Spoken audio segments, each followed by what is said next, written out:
पूर्वज कथाएं तो करवाते और सुनते रहे, लेकिन राम के आदर्श को, राम के चरित्र को, राम के सदाचार को अपने जीवन में धारण नहीं किया। आप तो गाते रहे सीताराम सीताराम सीताराम कहिए, और जाई विद राखे राम ताई विद रही है। अरे अगर तुमने इस कीर्तन में थोड़ा सा अंतर कर लिया होता तो मैं तो कहा करती हूँ माता, आज जो मेरी बहन बेटियों के साथ जो अन्याय, जो दर्द की मासूम भूते पेड़ के तन को नोच नोच करके डाल देते हैं इस समाज में, मेरी बहनों को नहीं हुआ होता। अगर तुमने गाया होता सीताराम सीताराम सीताराम कहिए, और जाई विद रहे राम ताई विद रही है। आज रोती 2-2.5 साल की बच्ची,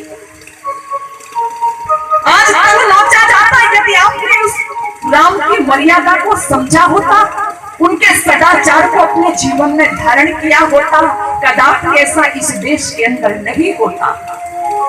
इसलिए आओ, मैं तो कहती हूँ आप मैं ड्रामा ही कहती हूँ, हो सकता है आप इसके समर्थक न हो, लेकिन मुझे वो ड्रामा लगता है। इस देश में प्रतिवर्ष जब विजयादशमी का त्योहार आता है ना, तो लोग कागज के रावण के पुतले बनाते हैं और फिर उनको जलाते हैं। अरे मैं तो कहती हूँ लोगों, रावण आपसे तो बहुत अच्छा था। आज आपके मध्य में हिंदू मुस्लिम सिख ईसाई आपस में सब भाई भाई, लेकिन इन सब भाइयों के बीच में 2 साल की बच्ची, 3 साल की बच्ची, 8 साल की बच्ची सुरक्षित नहीं है। और रावण की कैद में सीता, बोलो, जिसके आप पुतले जलाते हो, रावण की कैद में सीता सुरक्षित रही। वो चाहता तो क्या नहीं कर सकता, लेकिन जब जब सीता के पास में आया, कहा देवी यद्यपि मेरे शरीर में काम का वेग इतना प्रचुर मात्रा में, अधिक मात्रा में उत्पन्न हो रहा है कि कंट्रोल करना, रोकना मुश्किल हो रहा है, लेकिन फिर भी देवी तेरी इच्छा के विरुद्ध मैं तेरे शरीर से हाथ नहीं लगाऊंगा। हमसे तो कितना अच्छा था वो रावण। इसलिए कहा विजयादशमी के दिन हम सब नाटक खेला करते हैं और कागज के रावण जलते हैं, सचमुच के रावण घर में पलते हैं। और एक और बात कही, मैं तो ऐसे लोगों से कहती हूँ, अरे जरा विचार करो, विजयदशमी गई, अब कौन सा रावण जलाए। प्रेम करने को सिया से याचना करता रहा वो, पर अनिच्छा को समझ मन में सदा डरता रहा वो।